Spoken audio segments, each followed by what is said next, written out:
नमस्कार, मैं चंचल नगाई स्वागत करती हूँ ओम एजुकेशन सेंटर में, जहाँ आप मेरे साथ कक्षा 12 अनिवार्य हिंदी राजस्थान बोर्ड में जो चलती है पुस्तक, उसका अध्ययन कर रहे थे, सृजना।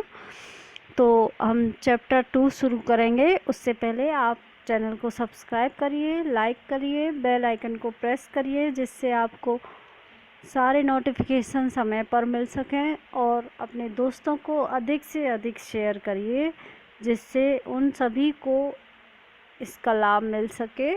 तो हम शुरू करते हैं बिना समय गंवाए। सूरदास जी द्वारा रचित भ्रमर गीत के कुछ पद हमने पढ़ लिए थे।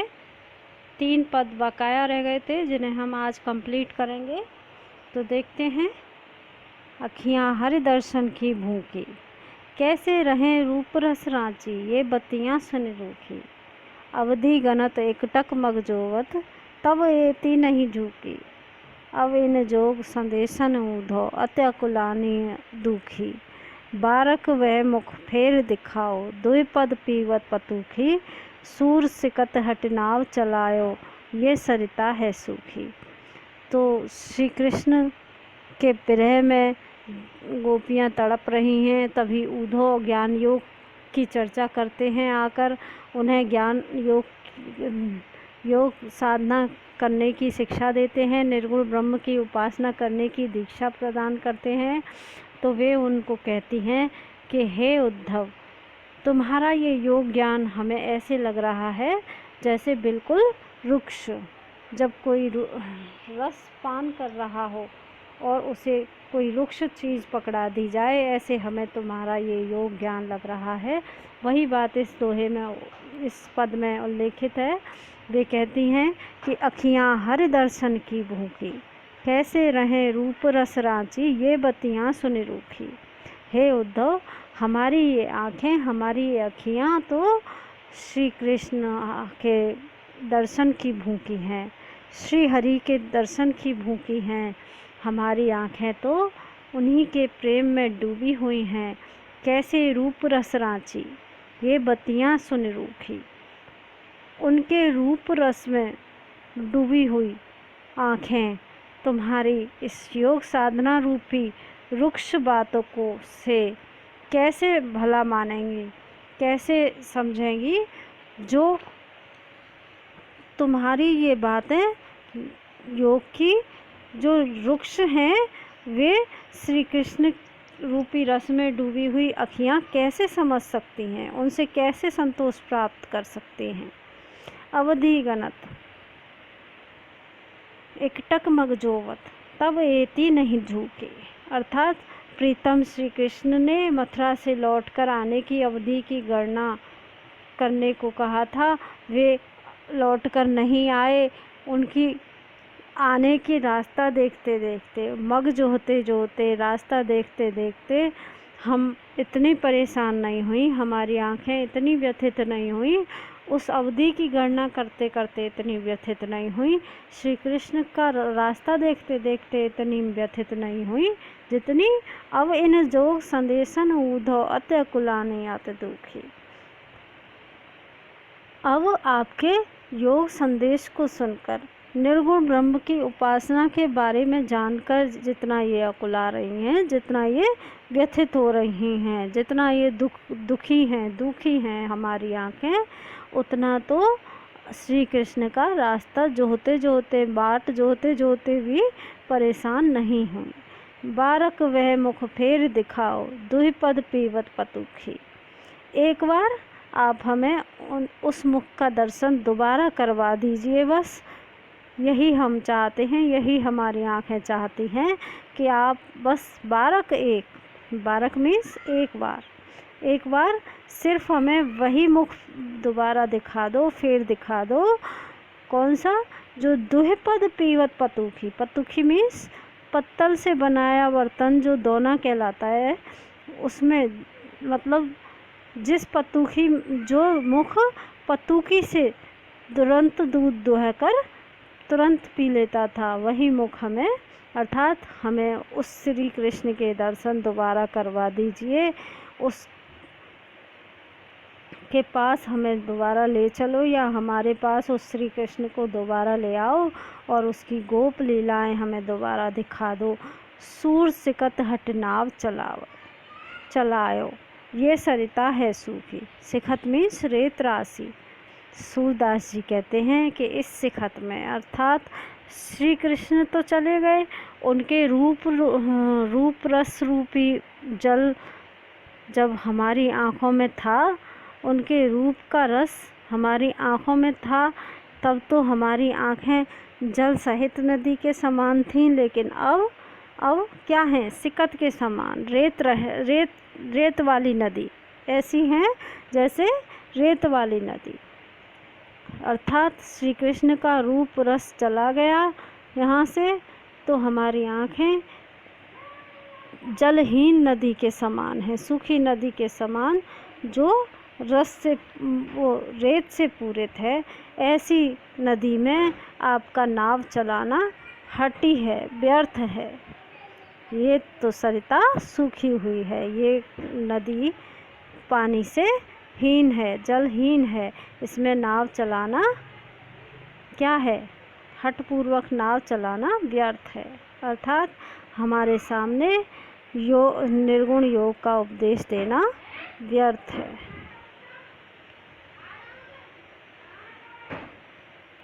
नेक्स्ट है, निर्गुण कौन देश को बासी। मधुकर हस समझाए सोह दे बूझत, साँच न हासी। को है जनक जननी को कहियत, कौन नारी को दासी। कैसो बरन भेष है कैसो, केही रस में अभिलाषी। पावे गो पुन कियो आपनो, जोरे कहे गो घासी।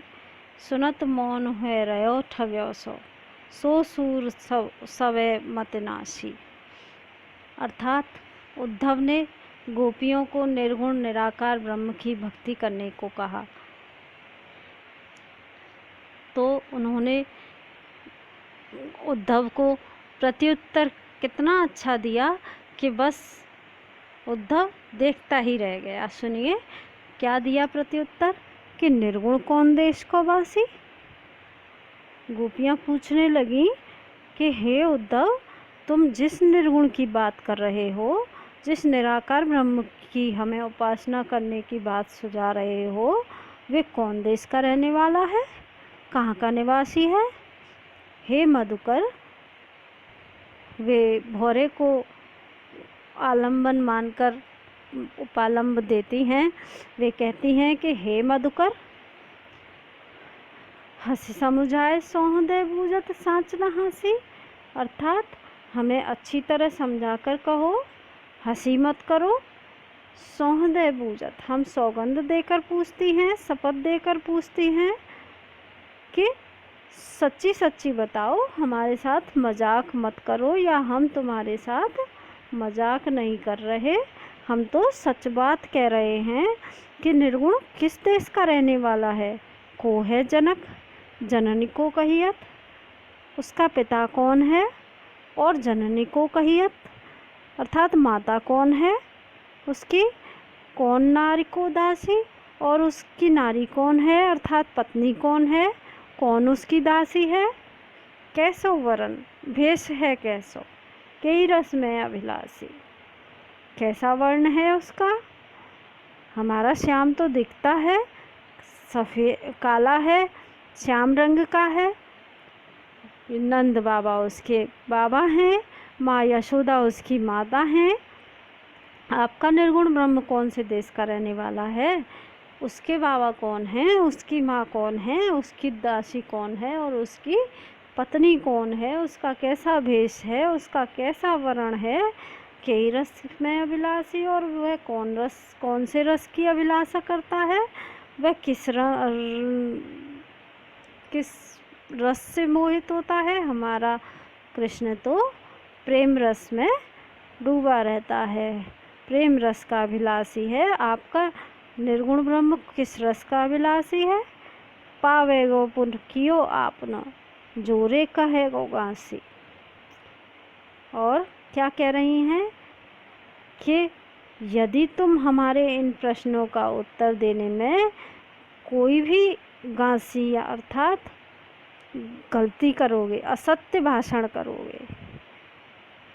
यदि आप हमारे इन सवालों का जवाब देने में गांसी कहोगे, हमसे असत्य बात कहोगे, तो पावेगो पुण्य कियो आपनो, अर्थात अपने करे का फल आप भुगतोगे, अपने किए का दंड आपको मिलेगा। इसलिए हमसे सत्य बात बताओ, हमें सच सच वचन सुनाकर कहो कि ये वे कौन देश का रहने वाला है, कौन उसका पिता है, कौन उसकी माता है, कौन पत्नी, कौन दासी है, कैसा वर्ण है, कैसा भेष है और किस रस का अभिलाषी है। हमें सत्य बताओ। सुनत मौन हुए रहो ठगो सो सूर सवे मत नासी, अर्थात सुनते ही ऊधो तो सन्न रह गया, मौन रह गया, ठगा सा रह गया। अब मैं इनको क्या उत्तर दूँ। उसे ऐसा लगा, सूरदास जी कहते हैं कि उसको ऐसा, उद्धव जी ऐसा समझे कि इन गोपियों की तो समस्त बुद्धि नष्ट हो गई है प्रेम के कारण। ये सारी बुद्धि विवेक को खो चुकी हैं या मेरा बल बुद्धि नष्ट कर दिया है। अब मैं इनको क्या जवाब दूँ, ये सोचकर उद्धव मौन हो गए, ठगे से खड़े रह गए, जैसे किसी ने ठग लिया हो। नेक्स्ट है, बिन गोपाल बैरिन वहीं कुंज, तब ते लता लगते अति शीतल, अब वहीं विषम ज्वाल की पुंज। व्यथा बहत यमुना खग बोलत, व्यथा कमल फूले अल गुंजे। पवन पानी घनसार संजीवन, दधिसुत किरण भानु भई भुंजे। ए उधो कहियो माधव सो, विरह कदन कर मारत लुंजे। सूरदास प्रभु को मग जोवत, अखियाँ भई बरन जो गुंजे। अर्थात गोपियाँ कह रही हैं, सूरदास जी गोपियों के माध्यम से उपालंब दे रहे हैं उद्धव को कि हे उद्धव, बिना गोपाल के, उस बिना श्री कृष्ण के ये कुंज गलियाँ हमें बैरिन के समान प्रतीत होती हैं। क्यों बैरिन लग रही हैं उनको, गोपियों को? क्योंकि इन गलियों में वे श्री कृष्ण के संग उन्होंने विभिन्न प्रकार की लीलाएं की हैं। अब इन गलियों को देखकर उन्हें श्री कृष्ण की याद आती है, तो ये गलियां उन्हें बैरिन के समान प्रतीत हो रही हैं, बैरी लग रही हैं, अर्थात शत्रु के समान, घोर शत्रु लग रही हैं। प्रीतम ये तब ये लता लगते अति शीतल, अब वहीं विषम ज्वाल की पुंज। और जब हमने श्री कृष्ण के साथ विभिन्न प्रकार की क्रीड़ाएँ की थी, रसयुक्त रास रचाया था, रसयुक्त क्रीड़ाओं के आधार ये कुंज गलियाँ आज हमें शत्रु के समान प्रतीत हो रही हैं। और ये लताएं जो तब हमें अत्यंत सुखकारी अनुभव कराती थीं, बहुत शीतलता प्रदान करती थीं, अब यही लताएं हमें वही विषम ज्वाल की पुंजें, प्रचंड अग्नि की बल्लरियाँ लग रही हैं। हमें ऐसा जान पड़ रहा है कि ये प्रचंड अग्नि की लपटें हों। व्यथा बहत यमुना खग बोलत, व्यथा कमल फूले अली गुंजे। ऐसा लगता है जैसे श्री कृष्ण के बिना ये यमुना व्यथा ही बहती है, व्यर्थ में बहती है, और व्यर्थ में ही कोयल और खग, विभिन्न प्रकार के मधुर स्वर लहरी में गाने वाले खग बोलते हैं। व्यर्थ में ही सारे कमल फूले हुए हैं, प्रफुल्लित हो रहे हैं, क्योंकि प्रकृति तो अपना वही रिदम बनाए हुए है, प्रकृति तो ज्यों की त्यों है, तो उन्हें प्रकृति का ये फल फूलना अच्छा नहीं लगता। बिना श्री कृष्ण के ये सब उन्हें शत्रु के समान प्रतीत हो रहे हैं कि व्यथा बहत यमुना खग बोलत, व्यथा कमल फूले अल गुंजे। अर्थात ये यमुना बिना बात के बह रही है, व्यर्थ में स्वच्छ प्रवाह कर रही है, और कोयल की मधुर वाणी बेकार में कोयल बोल रही है। कमल भी बेकार में खिले हुए हैं, प्रफुल्लित विकास कर रहे हैं, ये सब व्यर्थ है। अलिगुंजें अर्थात मधुर, भौरों का मधुर गुंजन। अली माने भौरा, गुंजार कर रहे हैं, ये भौरे व्यर्थ में ही गुंजार कर रहे हैं। पवन पानी घनसार संजीवन, दधसुत भानु भई भुंजे। पवन पानी घनसार अर्थात मधुर शीतल पवन, जो सारी वस्तुएं तब हमें शीतलता प्रदान करती थी, कौन कौन सी? शीतल पवन। और घनसार अर्थात घनसार माने कपूर, यहाँ लिख लीजिए, घनसार माने कपूर अर्थात जो कपूर, शीतलता प्रदान करने वाला कपूर, वो भी हमें सता रहा है। और शीतल पवन और संजीवनी दधसुत किरण, संजीवनी के समान शीतल, दधसुत मीन्स चंद्रमा, चंद्रमा की किरणें जो संजीवनी के समान शीतलता प्रदान करती हैं। पवन शीतल समीर, शीतल पवन और शीतलता प्रदान करने वाला कपूर, ये सारी शीतलताएं, सब शीतलता प्रदान करने वाले पदार्थ हमें कैसे लग रहे हैं? भानु भई भुंजे, प्रचंड भानु, जैसे प्रचंड सूर्य के समान हमें भूंज रहे हों, ये हमें दुखदाई हो रहे हैं। ये हमें प्रचंड सूर्य के समान भूंज रहे हैं, जैसे सूर्य की तेज धूप जलाती है, झुलसाती है, ऐसे हमें ये शीतलता प्रदान करने वाले सारे पदार्थ, समस्त उपकरण लग रहे हैं। ए उधव कहियो माधव सौ, बिरह कथन करे मारत लुंजे। हे उद्धव, उस माधव से कह देना, उस श्याम से कह देना कि बिरह कटारी, कदन माने कटारी, बिरह की कटारी मारकर हमें क्यों लुंज कर रहा है, क्यों हमें तड़पा रहा है, क्यों हमारी बिरह रूपी कटार से काटकर हमारी धज्जियाँ उड़ा रहा है। सूरदास प्रभु को मगजोवत, अखियाँ भई बरन जौन गुंजे। अर्थात सूरदास जी कहते हैं कि प्रभु प्राण वल्लभ श्री कृष्ण की मग को जोते जोते, बाट जोते जोते, रास्ता देखते देखते हमारी अखियाँ ऐसे लाल गुंजा के समान हो गई हैं, लाल गुंजा के समान होकर दुख रही हैं। इसलिए वे एक बार हमें आकर दर्शन दें। यहाँ पाठ समाप्त होता है। नेक्स्ट, ये शब्दार्थ आपने पढ़ लिए थे, मैंने ये प्रश्न दिखाए थे, इनके उत्तर मैं आपको बताइए। अब क्वेश्चन आंसर हल करते हैं। पहला क्वेश्चन वस्तुनिष्ठ है। सूरदास की भक्ति मानी गई है सखा भाव की, दास्य भाव की, माधुर्य भाव की, कांता भाव की। देखिए, दास्य भाव मतलब स्वयं को भगवान का दास समझना, माधुर्य भाव भगवान से प्रेमिका के रूप में प्रेम करना, कांता भाव पति के रूप में प्रेम करना, तो सखा भाव यानी कि भगवान को अपना सखा समझना।